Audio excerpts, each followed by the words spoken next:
Love bears all things, is what 1 Corinthians chapter 13, verse 7 tells us. This term in Greek, bears, well, the English translation I just don't think is very good.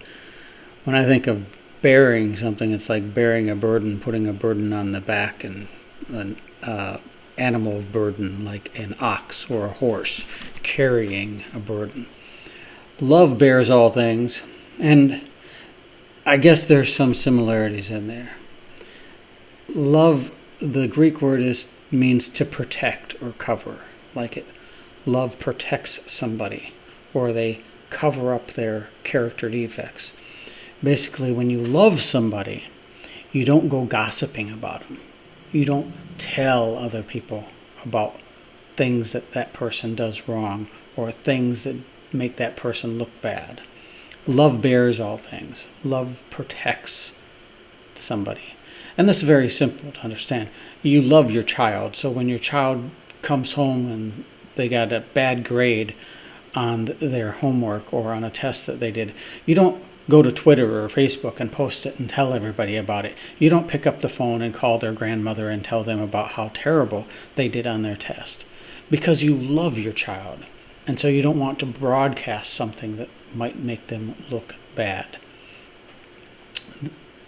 Something we find that happens in marriage, or in families, in marriages and families, also happens in workplaces and schools and stuff like that, is a term psychologists call triangulation.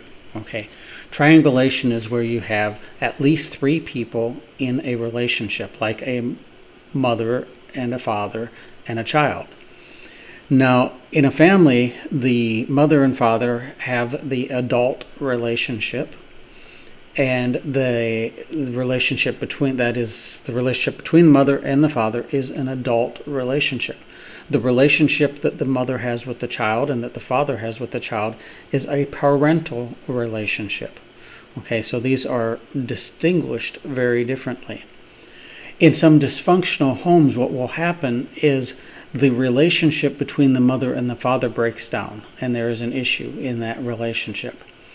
And so they start to engage in a relationship with the child that is an adult relationship. This has nothing to do with sexuality. Okay, it's simply the way they communicate with the person, the way they interact with the person is an adult way.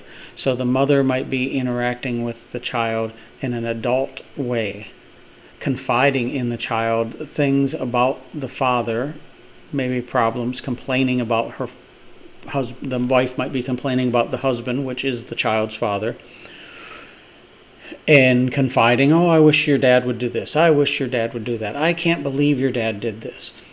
And confiding things in the child that typically that mother would be confiding in maybe her best friend or a counselor if she was in therapy.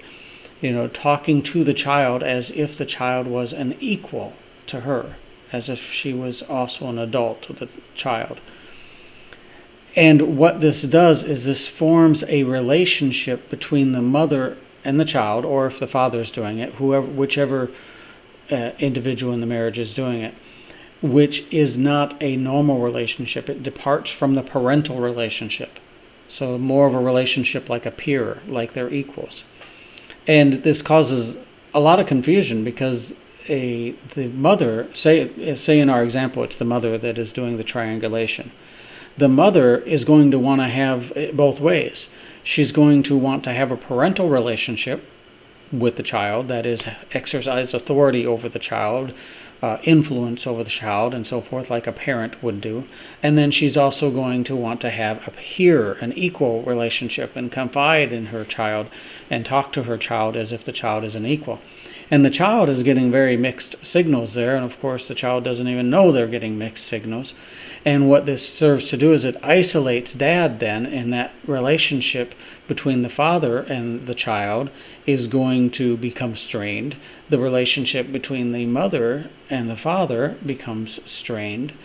And this is a triangulation issue.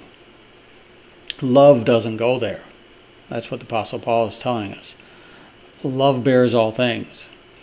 So if the father is doing things that the mother doesn't like, the mother is not going to go and talk to the child about that.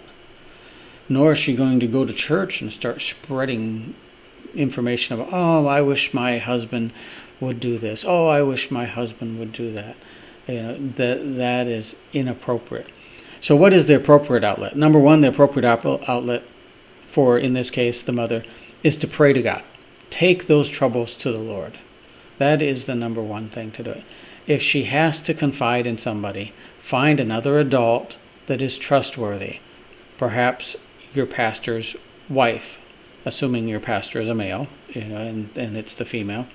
It is not good to go confide in somebody of the opposite sex. That leads to oftentimes a romantic relationship or a relationship that is not healthy. Good to find somebody of the same sex and that is trustworthy, that will not be a gossip, and go and confide to them about this.